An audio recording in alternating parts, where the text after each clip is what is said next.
ಬಯಲಾಟ ಇರಬೇಕು.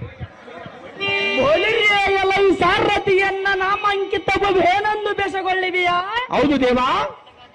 ಭೂಮಂಡಲ ತೋಳ ಮಂಡಲಾಧಿಪರ ಗದೆಯಿಂದ ರಾಜಪಂ ಕೈಗೊಂಡ ಚಂಡ ಪ್ರಚಂಡ ವರ್ದಂಡ ಭುಜಬಲರ್ದಂಡ ಖಂಡನ ತೋಳ ಮುಂಕೊಂಡ ಹಂಡಲಿತ ಬರುವ ಹರಿಭಟರ ಎಂಬ ಮೇಘಮಂಡಲ ಮಾರುನಂದ ಮಹಾಪ್ರಚಂಡ.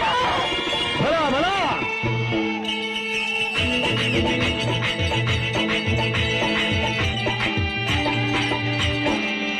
ಎಲ್ಲ ಸಾರಥಿ ಭೂಪತಿ ಮಸ್ತಕಮಣಿ ಶಸ್ತ್ರದಿತ್ತರೋಡನ ಶಿಸ್ತಿಲಂ ಮೆರೆಯುವ ಹಸ್ತಿನ ವತಿಯಂ ಪ್ರಶಸ್ತದಂ ಪರಿಪಾಲಸವ ಗಾಂಧರಿ ವಿದೇದ ಗರ್ಭ ಸಂಜಾತ ದ್ವೇಷ್ಟನಾದ ತುತರಾಟ ಮಹಾರಾಜನ ವೇದ ಸಮ್ಮತ. ಬಲ ಬಲ. ಎಲ್ಲ ಸಾರಥಿ ಭೂಪತಿ ಬೋಲರಿ ಬೋಲರಿ